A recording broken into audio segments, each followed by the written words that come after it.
which is great. So I'm going to start this webinar and I'm going to go back to our original slide. Sorry about that. Can you all see the instructions for public comment slide? Yeah. Okay, good. I was telling Joe, I had this weird thing happen with my computer. Like Google Chrome took over all my files. Normally I have all PDFs to present during the meeting. And when I loaded them, I copied them as PDFs onto my thumb drive, loaded them onto my laptop at home, and they're all Google Chrome HTML files. So that's what we have. Aggressive, huh? Yeah. It should still work, but No, at least we can see them. Yeah.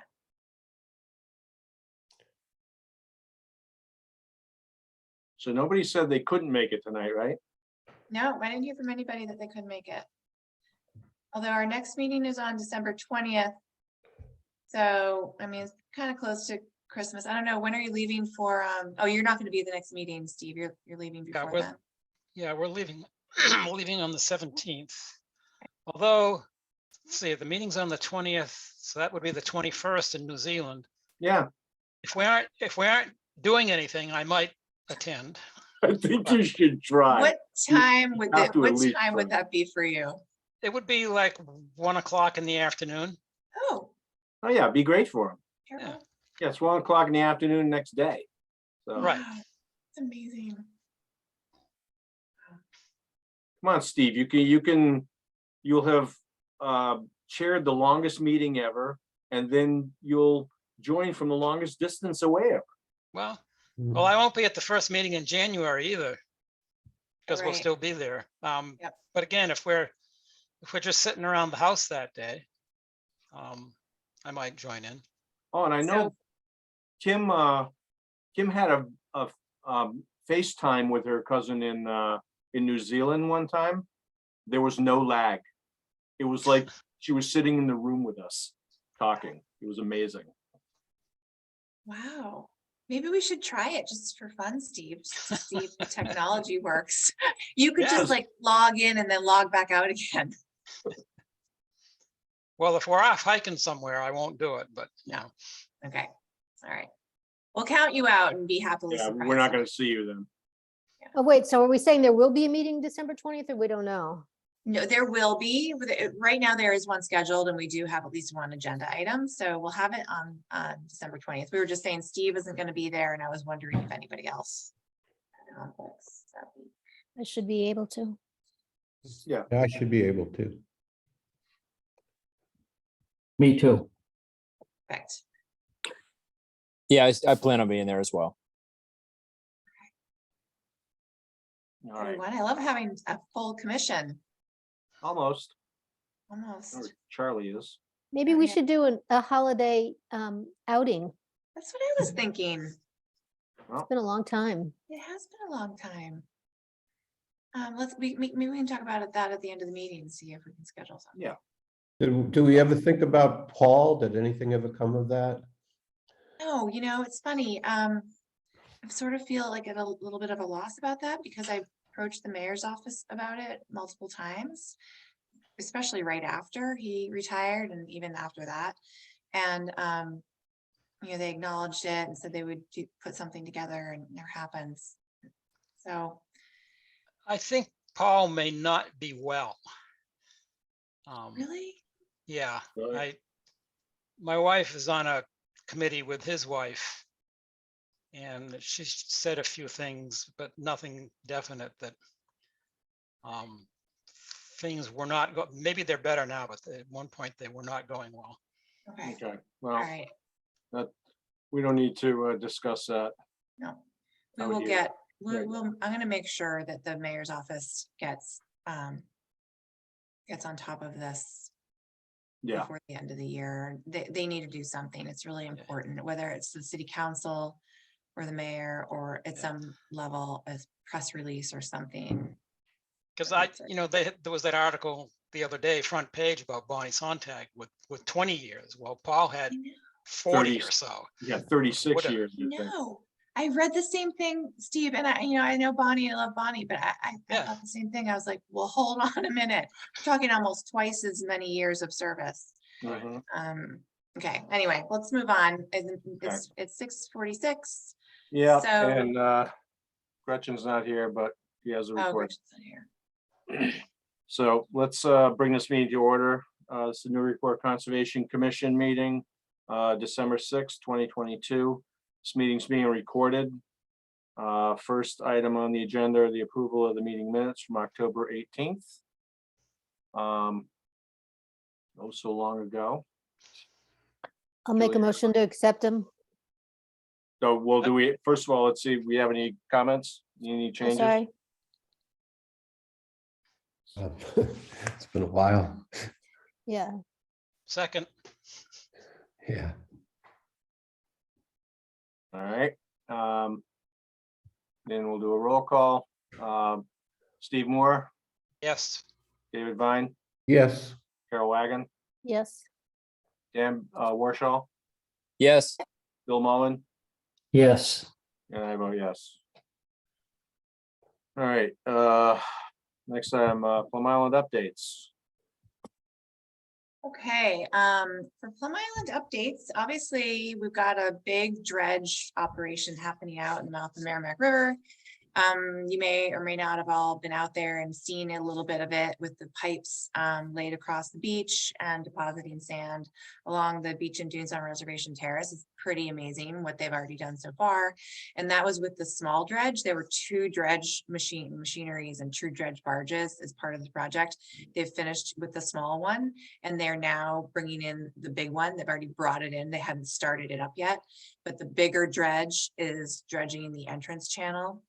So it's quite a bit more sand than we've seen so far. And they've got a new pipe sort of network set up that goes around behind the back of the jetty on the ocean side of the jetty and then over the top of it onto the dunes along Reservation Terrace. And they did it that way because they were concerned about navigation and boats that still need to get in and out of the mouth of the river with pipe sort of floating around out there. So that's why they're doing it that way.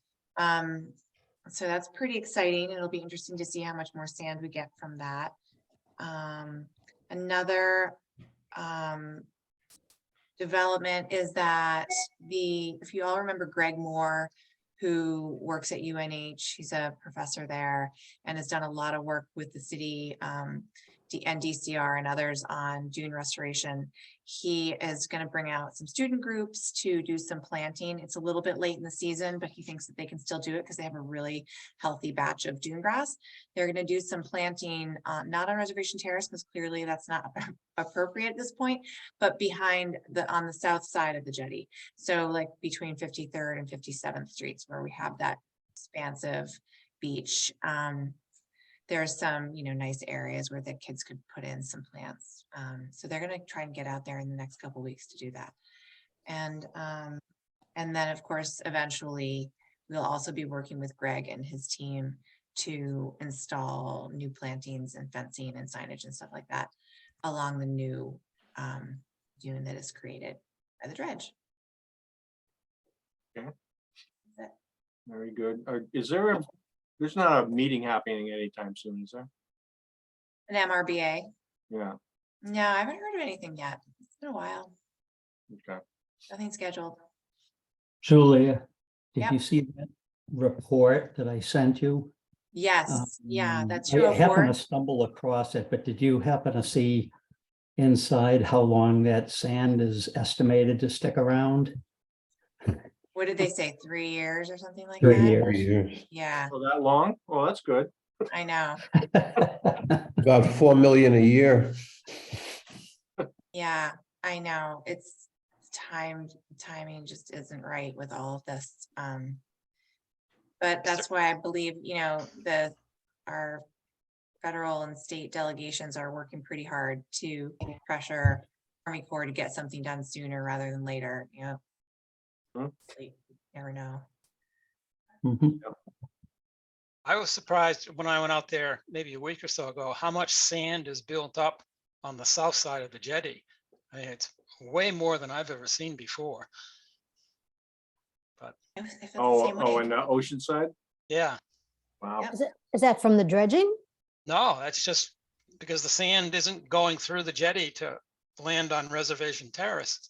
It's all building up on the ocean side of the jetty. Well, There's We're probably feeding some of the sand that's being put on land back into the system and it's getting caught by the jetty.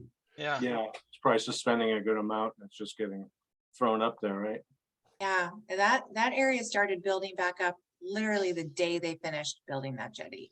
Oh, yeah. And it's just been growing every day ever since. I saw the same thing, Steve. I was out there like last week, and that's why I told Greg Moore to take the kids out over there. Because there's just so much sand. yeah. Amazing. Okay. And hopefully if they fix the problem for Reservation Terrace, they don't overdo it so that all that sand disappears and we got another problem on the other side. Well, that's it. Well, that's what happened before. Right. But Well, if they do it in a controlled way, maybe that won't happen. Yeah, I don't want to see Dr. Hamani in here again. No.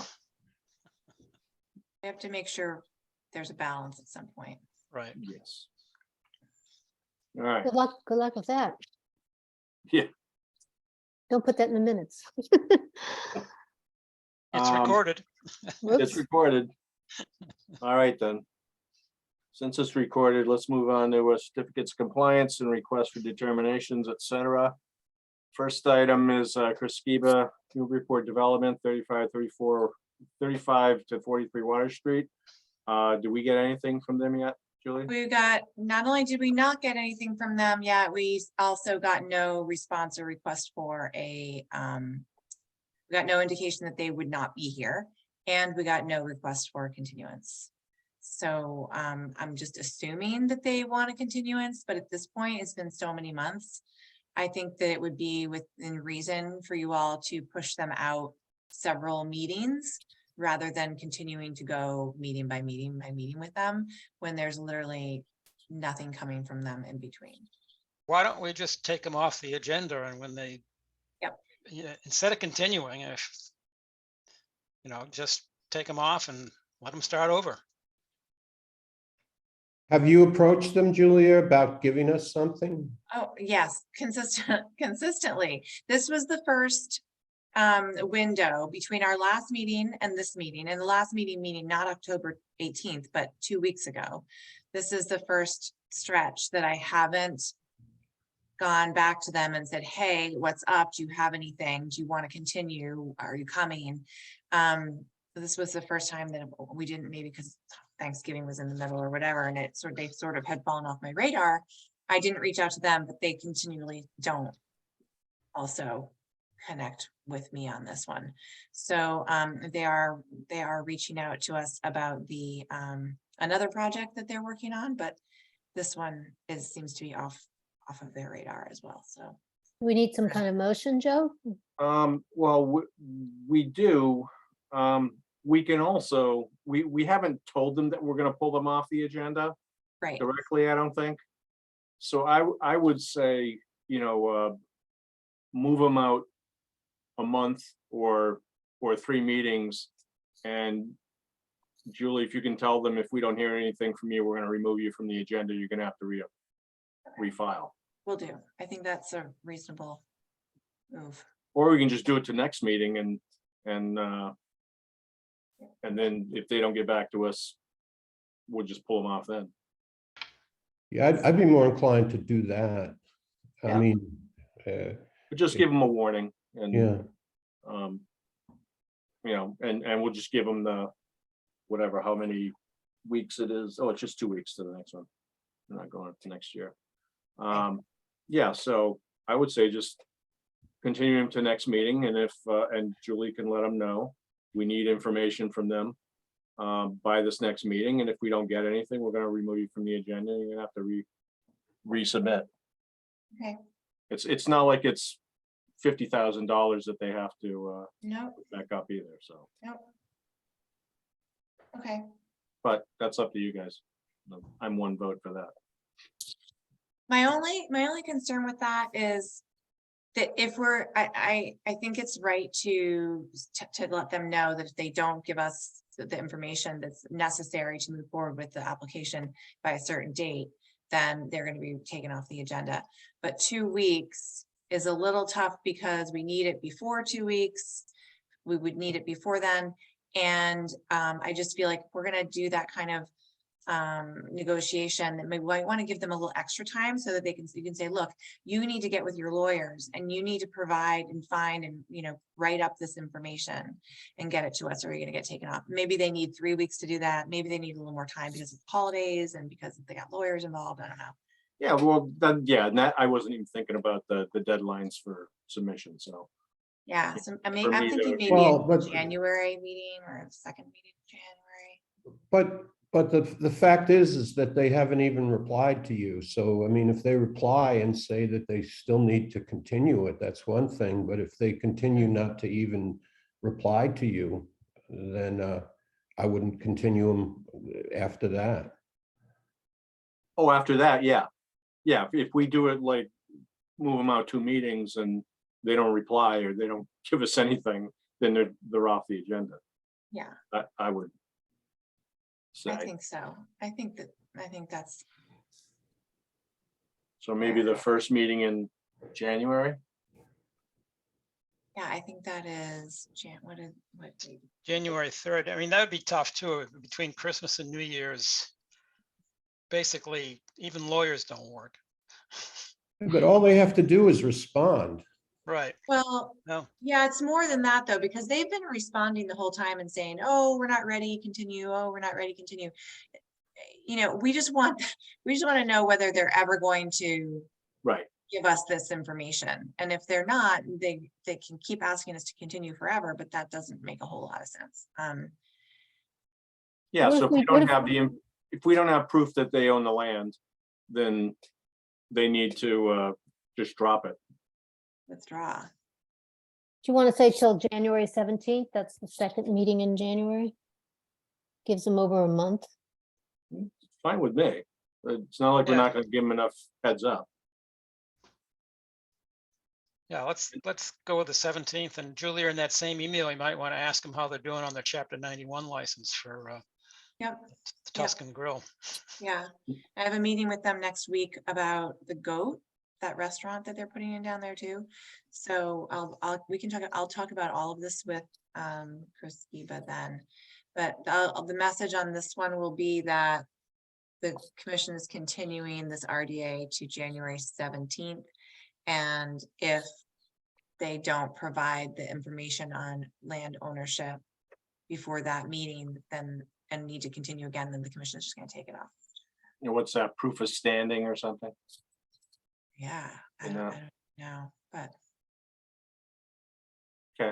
Are we gonna talk about the other project that they didn't hit the deadline on? They were supposed to have, on Captain Joe's, they were supposed to have a report to us in November. yeah. So the report to the commission in November, technically they did meet that deadline. I spoke with them about it before then and said, look, this is due November 1st. And he said, well, we haven't gotten anywhere with DEP Chapter 91 yet. I can provide you that information. And that is our report. Essentially, what he did was he sent an email saying, it was November 1st. We have not yet, made progress or communicated with Chapter 91 about this project. Like, There's a period. difference between not making progress and not communicating. And I mean, if Yeah. it's not communicating, that's one thing. They don't have to make tremendous progress, but they have to communicate and prove it to us. I didn't feel that last email they did was even close to. They made no reference to making any communication. No, and I agree with you 100%, David, but what you all had asked for was not proof that they had been starting negotiations with Chapter 91, but was a report from them on the status of negotiations with Chapter 91. So, I mean, they basically said, well, the status is, we haven't done it yet. Well, I think we should review what it actually said, because I don't think that's how we ended this thing. I think what we wanted on November 1st was a report of what their progress was. And if they have no progress because they haven't contacted them, I think that's in violation. Yeah, I Mhm. mean, I'm with you on the sort of the spirit of it, but the wording of it really Oh. just required a report to the commission on the I status. personally, if Yeah. they stall this thing until May or April or something, and then they're gonna turn around again and ask us to, go forward with this thing, I'm not gonna vote for them. Well, I Well, think they we told, can't. them that they needed to make significant progress before we would let them open up again. And Yeah, so you're right. So Steve's right. There's a backup, it's like a plan B, which is that, yes, they needed to report to us by November 1st on the status of the negotiate or the conversations or whatever communication, which was 0. But if by April 1st or something like that, or what, I forget what the date is, they don't have proof that the Chapter 91 approval is forthcoming, then they don't get to put back any of that infrastructure in 2023. It ends. That's it. Yeah. So there's no way that any of that goes back out there without a Chapter 91 license. And they know Oh, I that? don't think that's know what we that. agreed to. I no, don't, they didn't have to have the license. They just had to be making significant progress towards getting it. It or had to show be us that evident. that they've contacted them. I mean, It's more they than that. probably won't have a license by then. Well, it was more than that. It was, what I'll do, because I don't have it in front of me right now. I remember looking back at this wording back in October. I will send it to you guys all tomorrow. I'll email you the order conditions for this, and you can take a look at those special conditions and see whether or not you think they're meeting that, or Well, right now they probably aren't, but they've got till whatever, April 1st or April 15th. yeah. So maybe we'll just, and I'm gonna talk with them next week too, but I will send you tomorrow the order conditions for the Captain Joe's, and you can take a look at those special conditions and let me know. Okay, And as Okay. far as the other one, the goat, yeah. are they gonna be filing for that, or is it, they're claiming that there's nothing in our jurisdiction? Well, so yeah, the project involves some exterior work as well as a whole lot of interior work. And they had gone ahead and started the interior work without any permits, and were stopped, and we looked at their plans, and their plans showed work on the exterior as well. So we said, look, that requires Conservation Commission permitting as well as additional permitting. And so they said, okay, well, we're going to remove that work, that exterior work, from the plans, because right now we just need to get the interior renovations done. So that's what they did. They sort of separated it out like that. Well, They got their building permit for the interior work, which they've been doing, and they're coming to meet with us next week to talk about the exterior work. And well, what they've permits already they- done their utility work that's outside the building. They put in underground conduits inside the building. And one of them, they did several months ago. One of them looks more recent. I didn't And know this they'd is done stuff it. that's outside Yeah, John Hartnett put in a water line. Oh. And I think there was another conduit beyond that I don't know the details on. Okay, well, I'm gonna Would- find out. It would I seem will like ask they them about that. consistently don't understand that they need permits to do things. Yeah, the largest waterfront property owner in the city. Mhm. Do you think they just thought, since the coffee shop had been there before, that they could just move on without doing anything? It's not, because it's not a new restaurant?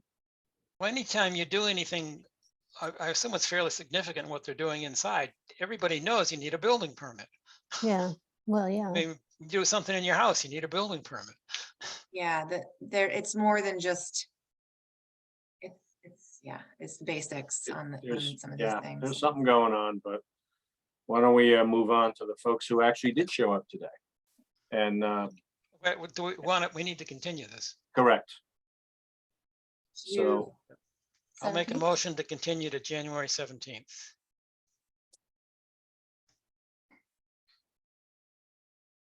do I hear a second? Second, All right, roll call. Charlie Lovasetti, Yes. Steve Moore, Yes. David Vine, Yes, Carol Wagon, Yes. Bill Mullen, Yes. and I vote yes. All right, next one is, I'll vote yes too, Joe. oh, sorry, Dan. Oops. Read my list, I look right past you. All right, next item is Ashley Bakhtari, 8 Barker Street, requested determination. Okay, so we have, looks like Sean Bakhtiari is here, and I'm gonna promote Mr. Bakhtiari to a panelist. So he can present the project. So I don't know if this is Ashley or Sean, but if so, either of you can unmute yourself, and I've got your RDA and your other application materials up here that I can display as we sort of go through. If you want to give a description of your project, that would be great. Good evening. This is Ashley Bakhtiari. My husband Sean is here next to me. We just want to thank you all for your time, most importantly. But what you're seeing here is our home residence, 8 Barker Street, on Plum Island in Newburyport. And what we're trying to do is we would like to renovate and expand our current deck. Our current deck is 10 by 12 feet. It's in badly need of repair. And we are looking to expand the deck to be 30 by 10 feet. So the width is remaining the same. The length will be extended to run almost the full length of our home. We're planning to use diamond piers as the foundation system. And essentially what we have currently is our entire backyard is sand. We don't have any vegetation that is near the current deck or running along where we will be expanding the deck. We've received ZBA approval, so we did get zoning approval. And so really we're just looking to renovate our current deck and extend it so that we can enjoy it as a family and get a little bit more use out of our current yard. So the whole backyard where the deck is going is all sand? Correct. There's no vegetation at all? So there is 2 trees. We have 2 trees. You can see if you look at the last of the smallest pictures, you can see a little tree there. That will remain, that is still there. So that will remain there. It's a little bit more robust now and looks a lot better than it does in that picture. And then we have a tree on the other side of our property line, and that will be remaining as is. There's no plans to take out any trees or anything like that. We want to leave what we have. And then if we do get approval to do the deck, we would like to add some vegetation to our yard because it is quite barren right now. And we have small children and we want to kind of incorporate them into that process of planting and growing and, you know, watching all the good things happen. Okay, well, I personally would love to see some native vegetation out there. So Like some beach grass. beach grass, or there are shrubs too that, you know, provide some animal habitat. Yes. Oh, that's a good point. We do have 3 beach rose bushes that will remain as is as well. And those are on kind of the far, if you're looking at our house from the street on the far right end of our property line, they are kind of abutting the end of our property line, and those will also remain. The deck won't be going anywhere near that, nor will the staircase. Okay. Julia has a list of, or maybe it's on the website of appropriate plants. Okay. Yeah, that'd be nice to have. Yeah, that would be nice if we could see that, just because we absolutely we're lovers of the environment and trees, and I guess, you know, the only thing that could make our yard better other than this deck renovation is probably planting some really nice, you know, shrubs or trees or seagrass. So I'd love to take a look at that list. Great. You can go onto the Conservation Commission's website, which if you haven't been there already, it's located on the Planning and Development page on the city's website. You go to Planning and Development, then you can hit on Concom, And we have a list of coastal plants native plants for coastal planting Okay. on Plum Island. Wonderful. I will take a look at that. Do we want to get some kind of a planting plan, maybe, just for ideas as to where and what sorts of things? Just, would we do something like that? Well, Well, we aren't really requiring it. It's just that if they want to do it, we Okay. certainly are in favor of it. Never mind. Okay, anybody got anything else?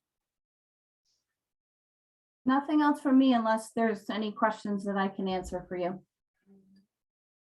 Our architect, we believe, has dialed into the call just in case there was any technical questions that we were unable to answer. So he's on standby in case anyone has any technical questions. I don't. Anybody else? Again, you I'll can make- see here that's also fairly high elevation to the deck. So it's likely that if, that things could still grow underneath here if they left the area. What will you be using to secure the posts for the deck? So we're using a diamond pier foundation system. So it's my understanding that they're precast, diamond shaped. I think it's concrete. It goes into the ground about 6 inches. And then you drive these metal poles into the ground to essentially create a tree root. So that will be the foundation system that we're using. I think it is explained on one of the slides that I submitted. Julia, if you don't mind. I think so. have a I thought chart. I thought it was this one. Maybe it's this one. There Yeah. we go. Diamond pier load chart. Yeah. Yeah. Yeah, this was also a recommendation from somebody in the town, which is why we incorporated it into the design. It was probably my recommendation or Jennifer Blanchet's in the planning office, because aside from driven piles or helical piles or something pretty major like that, these are one of the only things that is allowed by DEP. And again, it's a small amount of concrete, but it's a very minimized impact on the dune. It's a very small concrete base which has these metal sort of spikes for stability and support that come out from it. That's why they call it a diamond pier. But those have been permitted by DEP, so we recommend them to people, especially useful on decks. Thank you. I just a question. I mean, forgive my ignorance here, but in terms of any, heavy machinery, I mean, how are they actually going to be installed? I mean, driven in. Yeah, so it's my understanding that, and this was explained to me by our contractor who unfortunately couldn't join us this evening. But it's very minimal. You literally dig down about 6 inches, place these into the ground, and then you use a tool in which will drive these metal poles into the ground. And like I said, it kind of crosses in between like a tree root. So there is no like heavy machinery that we need. It would be something that looks similar to a jackhammer in size. Okay, so it's just handheld. Yeah. It's a handheld pneumatic driver. They make a special attachment and drives the pole in. Okay. All right. Make a motion to issue a -3 determination. What is our what's the condition? Oh, then it's a -2. Okay. I'll second it. All right, roll call, Charlie Lovisetti, Yes. Steve Moore, Yes. David Vine, Yes. Carol Wagon, Yes. Dan Warshaw, Yes. Bill Mullen, Yes. and I vote yes. Thank you. Thank you all very Thank much for your you. time. Thank you. Have a good evening. Julia, You thank too. you for all your help. Appreciate Thank it. you. No problem. Okay, next item is Stephen and Jamie Mastrovich, 255 Water Street, request for determination. Okay, I'm gonna promote Tom Hughes to panelist along with, looks like, I don't know if we have anyone else here for that project, but Tom, you can let me know if there's anyone else who needs to be brought over. I think it's just me. Okay, Julie, can you demote Sean Bakhtiari yes. also, please? Thanks. Okay. A little bit of a hard time. Sorry. Getting this brought up. Here we go. All right. Okay. All right. So good evening. Tom Hughes with Hughes Environmental Consulting, here on behalf of Stephen Jamie Mastrovich. So they have purchased the property next door to the Costello property that you guys issued a order of conditions on. And what they're looking to do is some sort of minimal landscaping, generally improvements, installation of some fencing, some lighting, removal of the driveway and replacing it with sort of more of a tire stripe with some vegetation in it, installing a native hedge, some native trees, etc. So you're looking at the property right there on that cover sheet. If you want to go to the next one, Julia, just for the record, the location, we can go on to the next one. 2021 aerial, you can see the existing house. It's much smaller and kind of set back from the houses on either side, but with a garage on the right. And then the rest of the property, very little vegetation, pretty much all lawn. If we go to the next. As with the Costello property and all the other properties along there, it's in the VE 15. And go on to the next. It's a view from the east. Again, you can kind of get a sense of where it is in relation to everything. You can see the garage there. It's the house. So you see the cursor is on the next house to the east. If it's the house in the middle. So it's that house and then the garage right below it. And then the house that you see the two pickup trucks in is the one that the Costellos are working on. So if we can go to the next one. This is just from my map, just another view of the property. And if we can just go down now to the proposed plan. So they're looking at putting in some clumps of low bush blueberry up along the seawall, leaving some space in between so they can walk up to the seawall, but also providing some vegetation. They're looking at a native hedge on the left-hand side. Right now, they're thinking on that would be either winterberry or possibly something with sweet bay magnolia that would have to be pruned, but a native. There would be several native trees, one ornamental. You can see that one right in the very front, kind of very landscaping area right up along the near the sidewalk.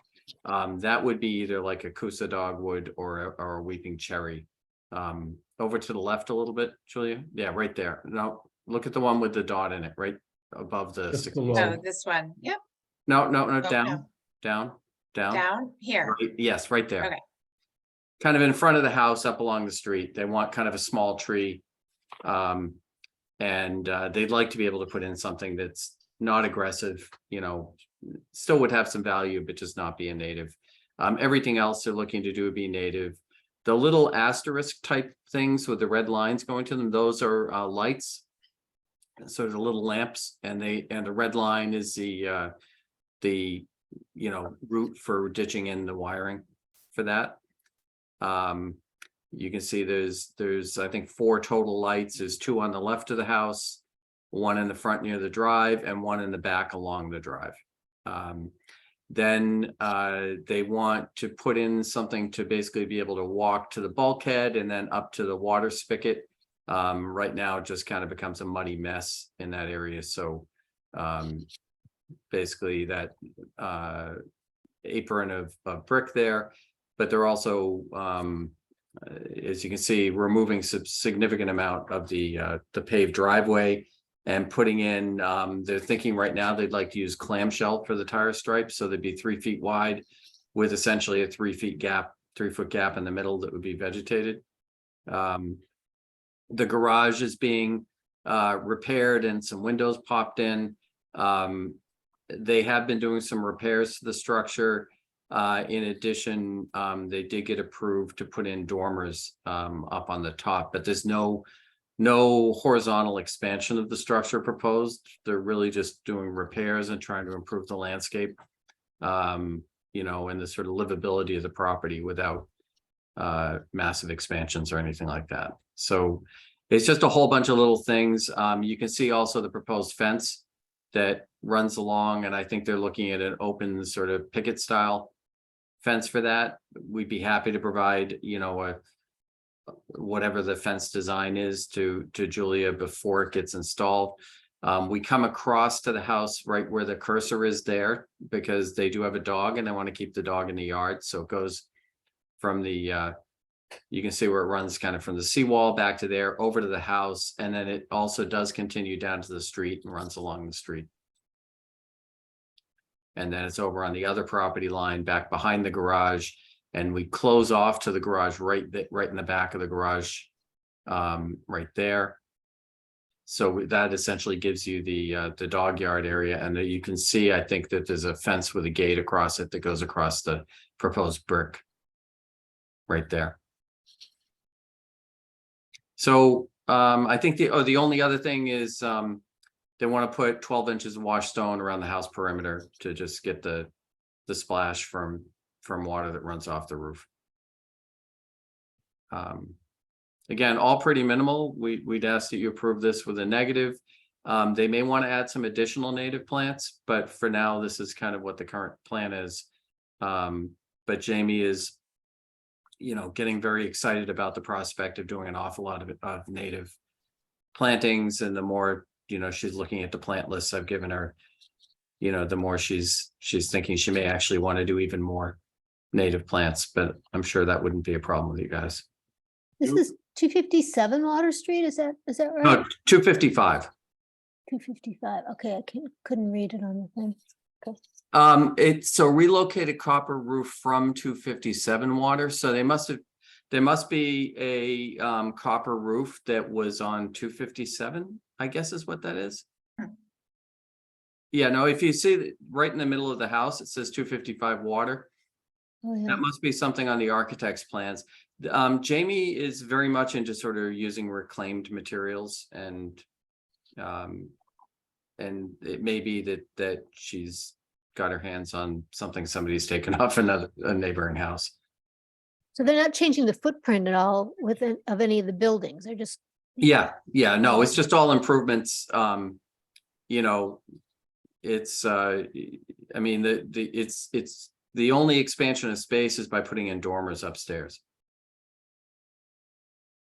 So, It but they looks are gonna like lift that the roof- garage and pour a new wall. I mean, that's gonna, Yeah, the Creates- garage needs that for repairs. But there's no expansion of it. no, but they'll be doing there'll be some damage to the surrounding landscape. Are they just gonna replace it with more grass or? In that immediate area.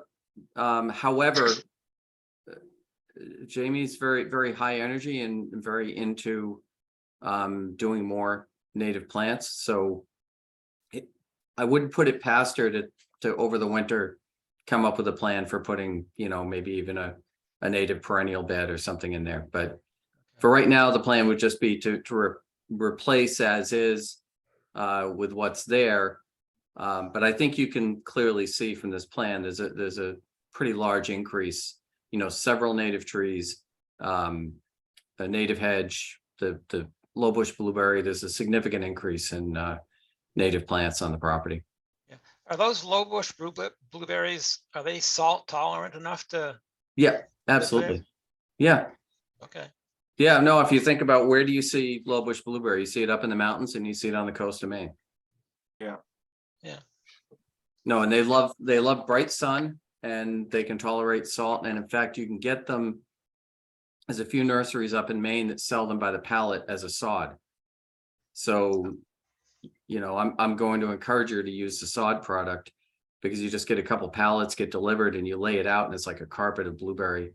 And The closest thing I can liken it to is if you've ever been to the Jordan Pond House up in Acadia and Yeah. seen that kind of carpet of blueberries that's between the pond and the Jordan Pond House.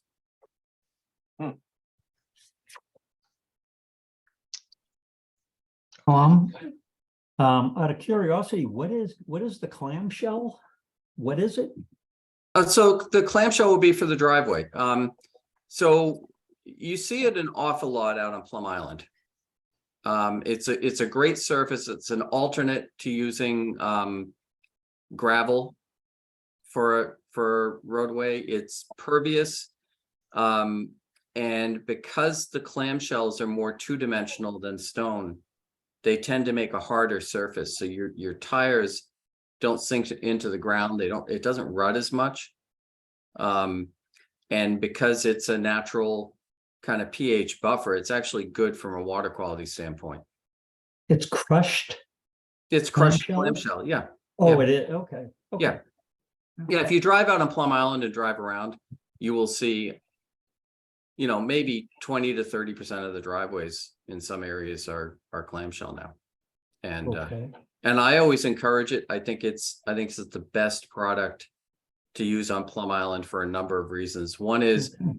it's a very walkable surface. If you've ever driven into a driveway where people have used round stone, it's the most annoying thing in the world when your tires spin. Mhm, mhm. And the other thing is, especially on Plum Island, if you have a major storm and you get a bunch of stone into the sand, it's a natural thing, but it'll move around like the dune and function like the dune, but it looks out of place, whereas shells will just break down and become part of the sand.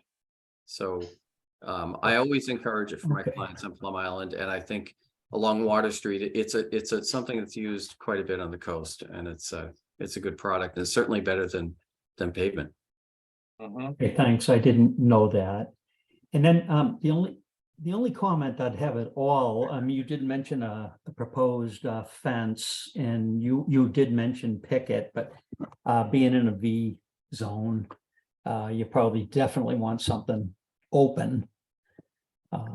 It Yeah. would help. It would help. Yeah, I mean, I think once you get 3 feet of fast moving water, not many fences are going to stand up to that. But I think this property, look, this is a historic area. These properties have been subject to every storm that's hit Newburyport in the last 150, 200 years and largely survived. I think you're right, because I think what these properties do get subject to quite a bit are the sort of big nor'easters with splash over and less the sort of VE zone condition. We do have to obviously understand that FEMA's mapped this as a VE zone and we need to plan for that scenario. But I think they are looking to have these be open slotted something so that they won't trap water, won't act like a sail. But something fine enough to hold in a dog. Yep. Tom, there's 2 lines on this that I'm not following. Oh, okay. There's one that goes right through the middle, going parallel to the shoreline. And then there's another one that's going perpendicular on the left-hand side. What are those lines? I think those are lines, if I understand, that have to do with the construction of the lot from a surveying point of view and have no bearing. I think if I remember right, there was sort of some weird stuff going on with the lot lines with both the Costello property and this property. And I believe that those lines have to do with that, but I don't think they have any bearing or meaning other than a surveyor did this plan and left them on. Yeah, okay. All If right, we can zoom out, Julia, just to make sure there's not a key that Sure. says what those are, but I don't think they have any bearing for us. I don't think there's anything identifying them. Yeah, no.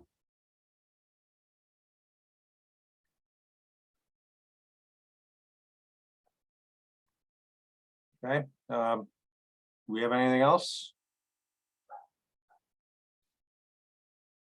If not, can I hear a motion? A motion to issue a -2 determination. Second, All right, roll call. Charlie Lovasetti, Yes. Steve Moore, Yes. David Vine, yes. Carol Wagon, Yes, Dan Warshall, Yes. Bill Mullen, Yes. and I vote yes. Thank you very Right. much. Thank you, Before you go, Tom, can I just, before I issue this, determination, can you just send me something that confirms that I can put in the file that confirms that the fence will not be a solid fence, but will be an open fence? Because it's just not identified on the plan as that, I don't believe. And I just want to make sure that we get that into the file. Yeah, better yet, I'll see if they've chosen the fence and get you a typical, like a picture of it. Yeah, okay, I don't think it needs to meet the Plum Island open guidelines, No. but it's going to have openings in it, but. Yeah. Okay, all right, I will do. I'll try to get that to you tomorrow. okay. Sounds All good. right, thank you.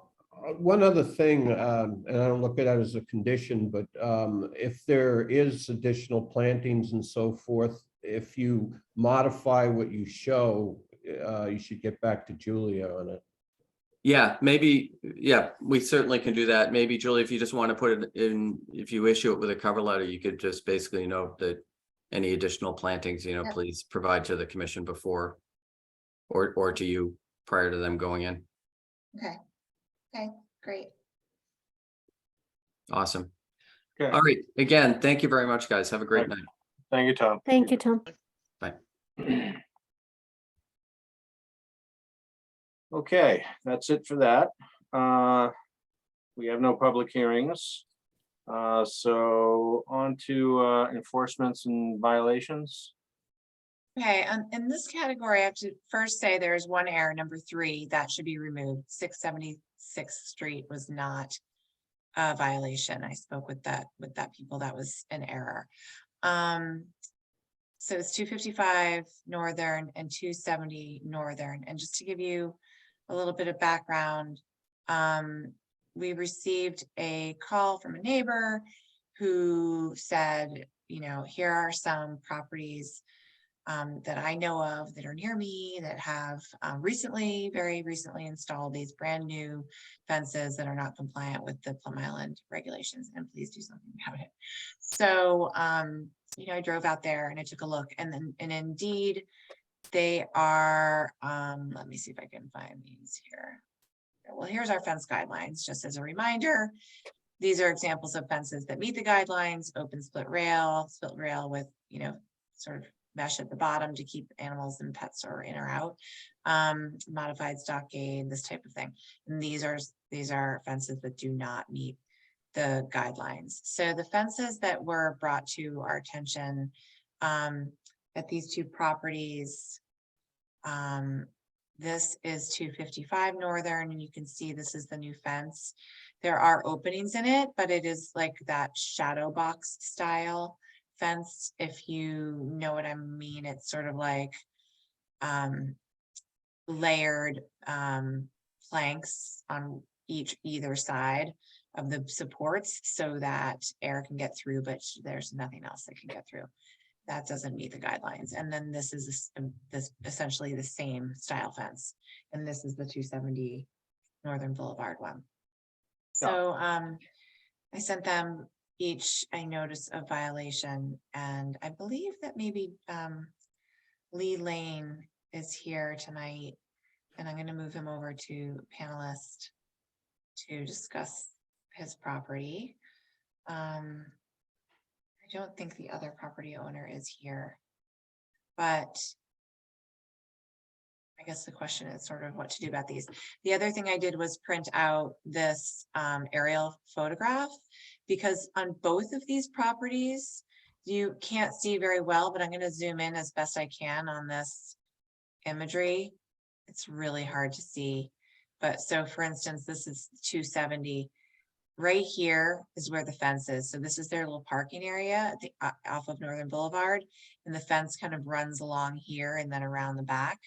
And that you can see that there has been a fence there. There always was a fence there in the past. If you, as far back as you go sort of in imagery, you can see this fence. Similarly to 55 Northern, which is this property. It's also really hard to see on this particular image, but This is their front yard. It's sort of a gravel area. And the fence is right here. This is also their parking area. And the fence I showed you the photo of goes right here and then also back. So you can see in this historical photo, this fence was there before as well. I don't have evidence of what kind of fence it was before, whether it was solid, whether it was compliant, whether it was picket, or what it was. All we know is what the new fence looks like. And so it's, it's a tricky situation.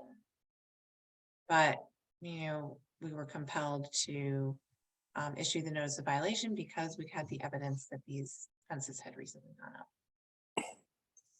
And what response did you get from either or both? Both property owners, or maybe it was just Lee Lane. I believe I had a response from both property owners, and Joanne and Lee Lane were very responsive, and I believe they are here tonight to discuss it. And I'm sorry, I can't remember off the top of my head which property belongs to them, whether it's 255 or 270. But the other property owner wasn't able to attend tonight, and maybe we can get them at the next one. Hi, Julia, I'm here. Oh, hi, This is Lee. Lee Lane. Thanks for coming to the meeting tonight. And maybe you can You're just welcome. give the commission sort of a summary of, are you at 270 or 255? I'm at 270. That's what I thought. Okay. Yep. Just give them a summary of like when the fence went up, etc. What was there before? Yep. So, when we bought the house in 16, there was a fence here. And when the fence started breaking down, we had somebody come look at it with the intention of just fixing what was there. The contractor told us that there was no fixing it. And we just asked them to, put up replace it with what was there. We do know that the fence that's has been here for more than 25 years. Both of our families have houses over on the other side of the lighthouse. So we've known this property since it was the Lighthouse Grill, that many of you may know. Kind of a long time dream of ours to live down Plum Island Point, where we spent our summers as kids. And when we were able to buy the house, we were able to do that. So that was great. But when this became so far in disrepair, the contractor was here. He said, I can replace it with something very similar. We just kind of said, let's go ahead and get it done. And then, most of our neighbors, I don't know who the person is that reported this, but most of our neighbors said, geez, thanks a lot for doing this. It was really getting pretty shabby, and we appreciate you putting the time and the effort, the money into it. And, they came up to us and voluntarily said, thanks for doing that. So I was a little surprised when I got the violation notice, because I just thought that we were kind of doing what was here before, and, didn't have, any thoughts of expanding or doing something different or anything like that. We just kind of wanted to get the job done and had somebody that was available to do it. So kind of said, go ahead. So certainly apologize that we didn't know that there was other things other qualifications that had to be met. But we kind of thought we were just replacing what was here before and had been here for a long time. So that's kind of where we stand and how it came about. I still think that it is a market improvement from what was here before. And, it still suits the purpose. So, I don't know what else to say except, sorry about that, but, Yeah. So are you go ahead, trying to Steve. contain any animals or kids by having it, that solid, or is that just you're replacing what was there? that was simply a replacement from what was there. Behind that is an open area in the backyard that goes out to the parking lot for the city parking lot, Right. for the beach. So that part is open. Around the other side, there is an area that we use for containment of our dog. And Joanne's out there with the dog all the time, and you know, it's nice because the neighbors walk by and our dogs become friends with the other neighbor dogs and stuff like that. So, but this part of the fence was just a replacement for what was there. So this was not meant to contain anything.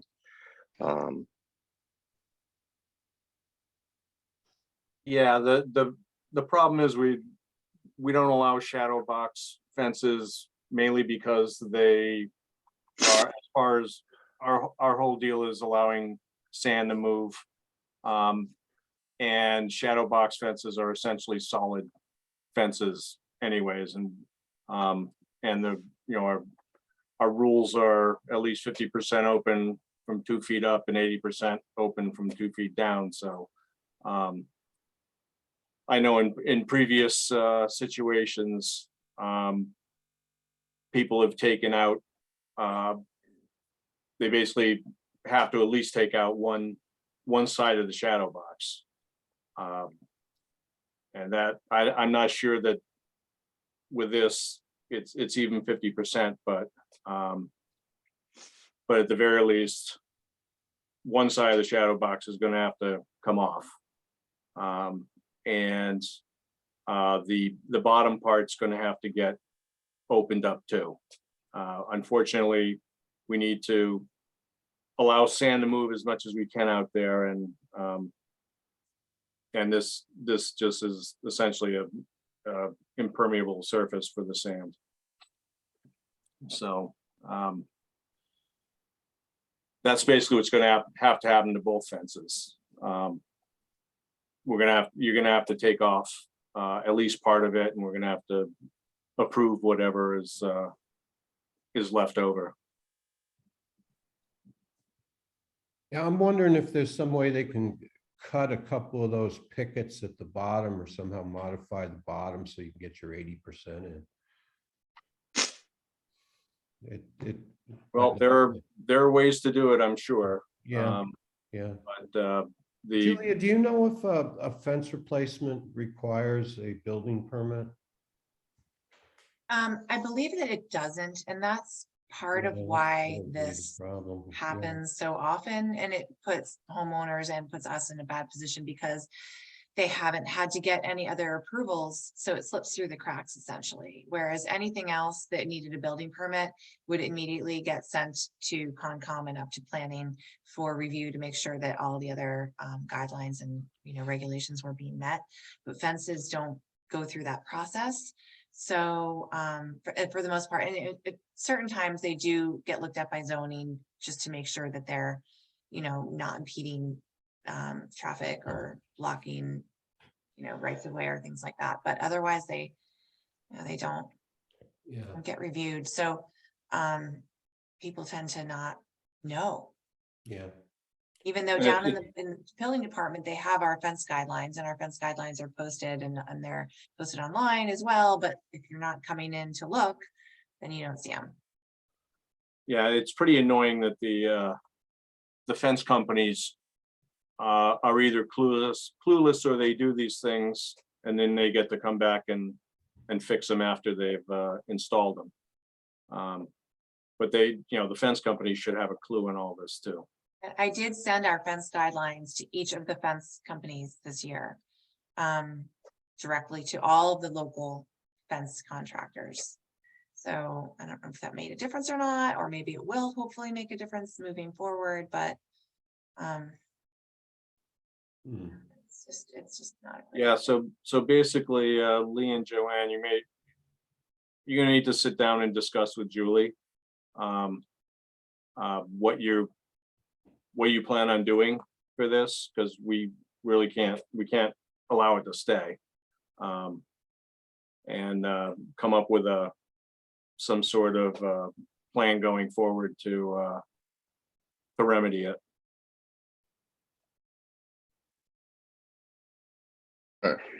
All right.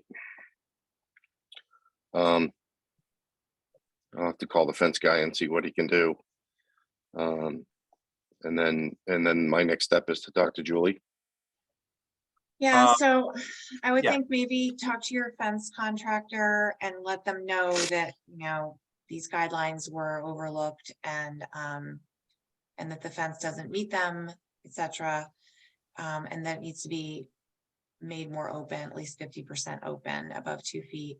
And maybe he can, but we've had this happen plenty of times in the past. So it's not as though it's the first time someone has had to modify an installed fence. Unfortunately, I hate that this happens, but and again, and also these guidelines, it's not like we made them up. They were handed down to us by the Department of Environmental Protection. So it's not something that we can't just be flexible about it necessarily either, especially when it's brought to our attention by another resident. So anyway, the point is that maybe you can work with your contractor to come up with a plan to modify this fence so that it meets the guidelines. And I'm happy to work with you on that too. If you want to talk to the contractor first, see what they think, give me a call or send me an email with a sketch or whatever, what you might do to bring it into compliance, and we can work through it from there.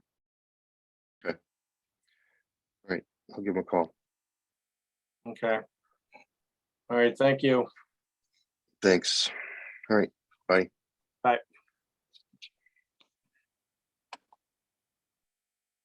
All right. So, Yeah, we should probably just state for the record, the same, it would be the same issue for 255. They're going to have to make the same modifications. So I agree with that. And the woman who lives at 255 seemed very reasonable and willing to cooperate on hers as well. So I will talk with her. Yeah, I just wish more homeowners would yell at these companies for and call them out on it too, because they should know. And it's just a hassle for everybody as a result. It's really, I have to say, it's just a really uncomfortable situation all around when this happens. And that's why I put this on our agenda as an actual agenda item next under other old business or whatever, because this came up because another disgruntled property owner out there was mad, essentially, that they had to do something that other people weren't doing, and decided to round up people who he saw put in new fences and let us know, which is the right thing to do. Everyone needs to comply with the same regulations. It has to be fair out there. But what it brought up for me was that people don't realize what makes it so uncomfortable is that a lot of people are doing this just like this homeowner, because they think they're doing something perfectly legitimate. No one's telling them that they can't. And it's what was there before is what was there when they bought the house. It's been there for 25 years, etc. It gets run down, they replace it. And so I felt like there needed to be something needs to change in terms of our process around regulating these fences, whether that's just to try to make it feel a little bit more fair and a little bit more reasonable for property owners out there. Because when there's standard fences, there's picket fences, there's stockade fences, there's split rail fence, there's standard fences that are sold by these companies, and they don't make the ones that they don't make these fences necessarily. They don't make ones that look like this, or typically, people want a picket fence, and a picket fence is mostly open, except for maybe at the bottom. Let's say this isn't a great picket fence, but some of them are a little bit better.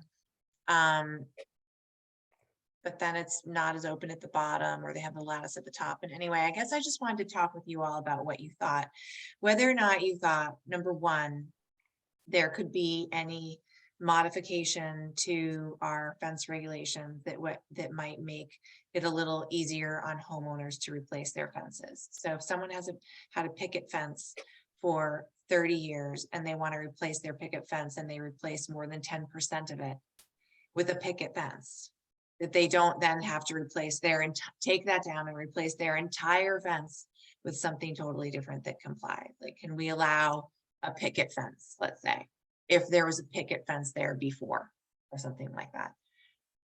That's just for you to think about. What would DEP have to say about that? I mean, in their view, it's a new fence, probably.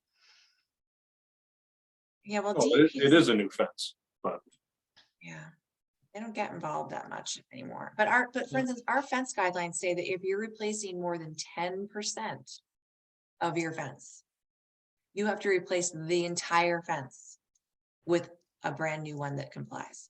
That's really onerous. You know, That's us and not E DEP. well, that's in our guidelines, but our guidelines were essentially given to us or dictated to us way back in 2000 or whatever it was when the whole thing went down by DEP. Yeah, But but the regs don't necessarily read that way. Right, but the regs, you have the ability to modify the regulations, and these guidelines are in the regulations.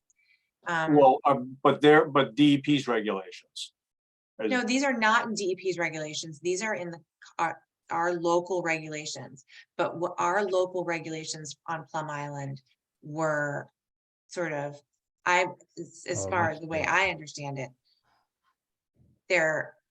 they came about when water and sewer went out to Plum Island, because DEP said you have to have this ordinance and these regulations in place. In order to get water and sewer out there, you need to adopt these regulations so that there's no encouragement or support of additional growth on the island, and to maintain the function of the dune, et cetera, et cetera. And so so like the fence guidelines, they're consistent with the DEP barrier beach and coastal dune performance standards. But the barrier beach and coastal dune performance standards don't say you can't have a picket fence. They don't say 80% open and 50% open. They don't say anything about fences. So that's really up to the only place we get specific about that is in our local regs, which you all have a right to modify if you think it makes sense. Again, I brought this up not to try and say what I think should happen with the regs, but just to show, like, this is an example, these two properties, and it happens, it's always happening. People are always calling and saying, hey, so-and-so, his fence doesn't look like my fence, that kind of thing. It's a real problem out there. I think it pits neighbors against neighbors sometimes, and it just feels like maybe things could be made a little bit more flexible, if that's the way you want to put it. Julie, I'm a little confused about where the specifics of the guidelines came from. If it's not in the if it's not a DEP regulations, how did we end up with these, the 50% rule and the 80% rule? Where did that come from? And was that something that the commission discussed and said, this sounds reasonable, let's just do it this way, or the 10% rule? Do you know where that came from? Such a good question. Yeah, I wasn't around back then when this all was established. I'm sure Paul Healy was on the commission back then, but no, it's just my and I'll look into it and I'll see if I can find out how this really was created. But it was it's been my understanding that our ordinance and our regulations were largely prescribed by DEP. At Yeah, the time. they definitely were. Yeah, not But that they said that's you have to still- do it like this, but they were given guidance. Which was Well, 20 years ago. Well, the local ordinance, though, that we approved, I don't know, 10 years ago, I mean, that had nothing to do with DEP. That was just No, us deciding.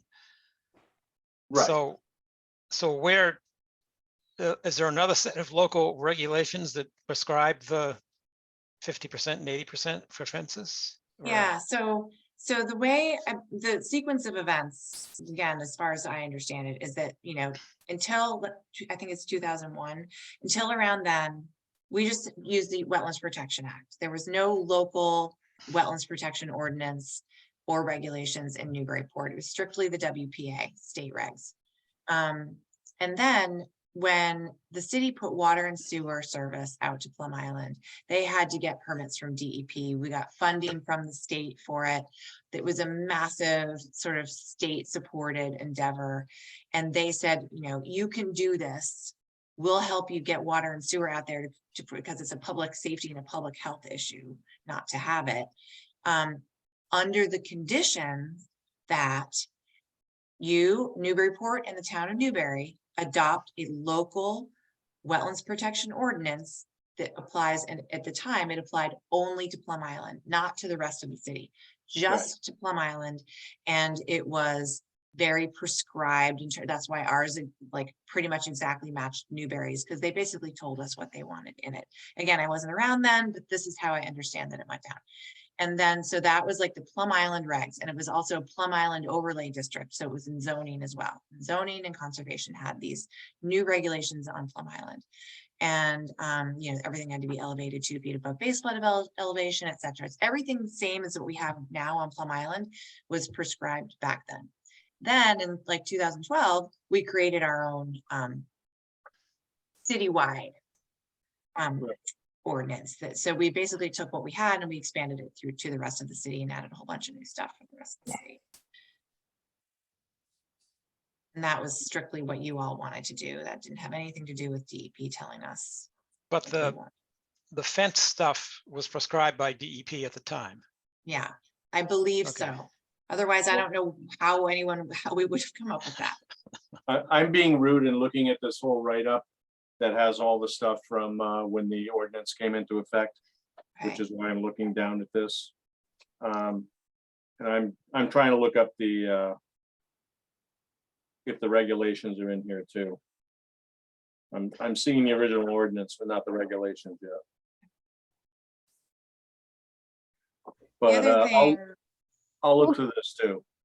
Shouldn't there be some sort of notice that is sent to all Plum Island residents, either when, you know, kind of along lines of, you know, when somebody buys a new property out there, or kind of like what they did at the place on the golf course where there's a sign in everybody's garage about the pesticides. I don't know. There just seems to me like, yeah, one solution could be to change the ordinance, but seems like there's logical reason for it. And so I'm not sure that how we're helping things by changing that and then letting people do whatever kind of fence they want. I mean, I understand it's an expense for people who've already done it, but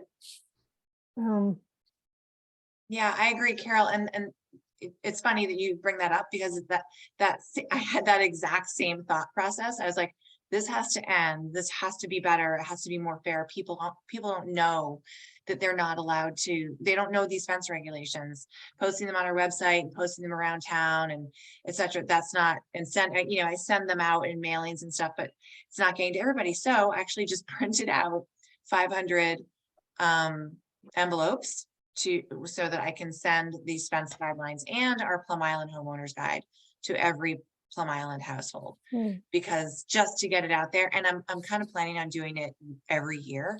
We have money in our budget. It's 100% related to, obviously, to the administration of our ordinance. And so I think it's gonna cost like $500 or something like that to send these out. So I'm planning on doing it at least once a year. And maybe that can you also send some kind of notice to all the local fence companies? I mean, we didn't ask them what I company did. put their fence in, but you already did? Yeah, I already did that. I sent one out to all the fence companies back in September, October, I believe. And I plan to do that twice a year as well. We don't know where these people got their fences, or how long ago No, they put them a in. lot of times the fence contractor will put their sort of stamp or their seal on it, but Mhm. not always. What about if whatever you're going to mail, if you instead put it in the tax bills that go out twice a year? Can we do that? We could do that, but we're actually putting something else in the tax bill this year. We're putting our new community resiliency brochure in the tax bill, so we can't put anything else in this particular one. But that is a good idea. But the problem with that is, well, we could sort of subdivide those tax bills so they just go to Plum Island folks, rather than everyone in the city. Right. Yeah, that's a good idea. That's a great idea for future. Yeah, Yeah. that would Families. save us time and they'll automatically do it. Yeah. For us, so, that would be good. But- Not to, sorry, not to get sidetracked here, but just a question, and apologize again if it's a rudimentary question here, but would this, and I don't, I guess I should look at the map again, but I was gonna say, would this be considered a partition fence on one side? Well, for us, I don't know that matters. Well, I guess I would be curious to hear people's view on this because I was just double checking Mass state law. Because I mean, is it an obligation of the neighbor to share the cost for the partition fence? Oh, Oh, that I don't know. Because Great if you know, question. I don't know how much this is going to be to fix this, but it seems like, I mean, if he paid for this whole thing up front, like the neighbor should split the cost. I mean, to fix the fence. I mean, if it is a partition fence. But I just checked the Mass law on this. I don't know if there's a town ordinance I'm not aware of. I just did a quick search. it's a really good question. That's something that maybe we want to leave to the homeowner and their neighbor in terms of cost, maybe. Yeah, that's, I It only guess- looked like I think only, I forget the two different properties, and I think that only part of the fence was between properties. Yeah. Part of it was on the driveway, right? Yeah. Right in front of the Right. cars. I think half, yeah, I agree. I don't think there's any point us getting involved in a personal dispute, but I would think that you know, that the obligation should be at least for the cost for half the fence should be split 50-50. Yeah, for sure. Joe, I don't know the requirements and so forth, but you do have one of the attendees with a hand up. Let me see here. Oh, sure. We're not required, but go ahead, Leila. Okay, I'm muted you, Leila. Oh, hi, good evening. It's actually Mark Wright, Councillor at Large. I would just like to take a moment to thank Julia for raising the issue as to the fences and replacement of fences. I would certainly hope that the commission would entertain lessening those requirements for replacement and making them a little more lenient, because it is a huge burden to have to replace a whole fence when you only allow, if only 10% of it needs to be replaced. To replace a whole fence is a burden to do, and it seems like lead to neighbor disputes. And if you have the power and the authority within your local ordinance to make those changes, I highly recommend that you seriously consider doing that. Thank you. Yeah, we can certainly do that. I want to look and see what the history of the creation of the regulations and the requirements came from. So we don't run afoul of DEP since we are technically their local administrators of the Wetlands Protection Act. So I'm going to look through this this whole write-up and see if I can find something. Well, actually, our previous regulations I think I have our previous regulations anyways, probably the ones from 2001. So you can look at that too. But I think 270 Northern Boulevard, they replaced all that fence because it needed to be replaced. It wasn't like they did it because they were doing more than 10%. So. Right, no, they replaced the whole thing. If you can go on, I was looking on Google Earth, not Google Earth, but just Google Maps and zoomed in, you can see the kind of fence it was. It was kind of a wooden fence that's similar to the bottom left fence on the screen there. It had lattice on top and like 4 feet of slat, wooden slats on the bottom. So, but clearly they wanted to replace the whole fence Right. with So something. that had nothing to do with, they needed to do 10%, but because of that 10%, more than 10%, they had to do the whole thing. Yeah, no, I think what's there now would not be compatible with what was there before. Okay. Mark brings up an interesting point, and it's one that I was considering as we were discussing this issue. But in terms of the 10% rule, that is, if you're repairing or replacing anything more than 10%, you have to do the whole thing. I mean, but the idea behind that is to get rid of every non-compliant fence, right? I mean, any fence that's getting anything that's not maintained on a regular basis, that really is the idea. The motivation is to eliminate those fences. So That is true. you get into this. What do? Do you do 20%? I mean, it's becomes a numbers game, and I don't know that it will solve any problem, but that's kind of what I was thinking along those same lines. But I don't know. I think it's something that we need to maybe spend a little bit of time considering, pondering, and Joe, absolutely. I think if we can get a better handle on where these guidelines came from and how much leeway we have if we want to pursue modifying the regulations. Yeah. Yeah, even the idea that each house is the same, I mean, regarding the movement of sand and so forth. I mean, some are excellent examples of why you would want an open fence. Some are absolutely not good examples. Right.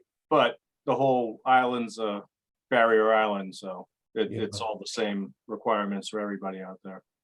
It'd be pretty hard to, you'd be going down a slippery slope if you tried to say that some houses can and some don't have to. And really, comply. I think a lot of our problem has been, I don't think the 10% has been our problem. People just want to have a fence they like to have. And a lot of times they're replacing entire fences, or they're putting up new fences where there were no fences before. And I know there have been a couple of instances where folks have just wanted to replace part of the fence and had to replace everything. But I really think most of our issue is folks just replacing all their fence because they want to replace their fence and with something that's not compliant. And I agree with Dan that I think the whole issue is to get rid of the non-compliant fences so the sand can move all over the island as easily as possible. But I will look that up. Hopefully it's in this thing. I know I have copies of the old regulations too, so I'll go through and see what's what. Thank you, Joe. That's a huge help, and I'll do the same on my end. And I think at a minimum, we can sort of start like a public education campaign out there around fences, so that at least we're trying to get everybody on the same page, or at least level the playing field a little bit about in terms of what people's knowledge is about they can and can't put up. So at least a start anyway. Yeah, and I just real quick, one idea that popped into my head was perhaps we could add a recommendation for fencing that includes shrubbery. So it looks like what these, the issues, the 255 and 270 looks like they were trying to increase their privacy, areas where they're tight quarters, they've got houses, in small lots, and they want a little bit of a private backyard. I totally get that. I would too. So there might be some examples that we could, add to our suggested list to say, okay, these are ways that you can, achieve privacy with some fencing that are compliant, that are sort of outside the box, outside, the normal fencing type of strategy. It may not work for everybody, but it might spark some inspiration for some to try that. That's a great idea. People might not have even just thought of that yet, to put some plantings in front of the fence or behind the fence. Yeah, and if you intersperse, you put the yard guard in there, you can keep animals in or out. So I don't know, just an idea, thought. Okay.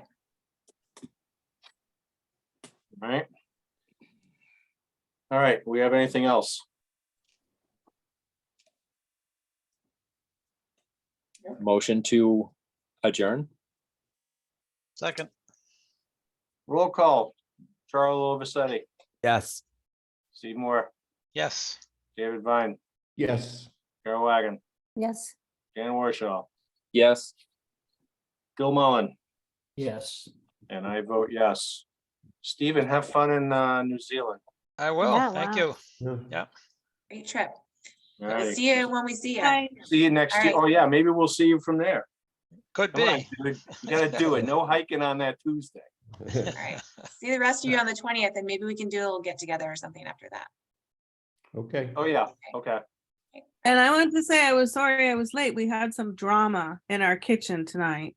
Oh, The Uh-oh. oven kind of blew up and Tom shut off the power, which shut off my internet. So I had trouble logging in. Oops. no. How's I'm glad how's you the made it. oven now? We had something electrical fry in it. So I don't Oh know. boy. Well, Well, good luck Well- with Having canned soup for a while. lot of good deals coming up in January. Oh yeah, what are we gonna do till then? Well, Gretchen, ours blew up. We had the same thing happen. Ours blew up when the power went out right before Thanksgiving. Oh, And we had 20 God. people coming over for Thanksgiving, no oven, and we still have no oven ports. So it Oh just means you have really? to cook a little bit less, and it's okay. yeah, More takeout. exactly. More takeout and microwave ovens Takeout. work too. Yeah. So. All right, guys. Take care. Alrighty. See you on the 20th. all right. See See you in a ya. couple weeks. Bye. Bye. Bye.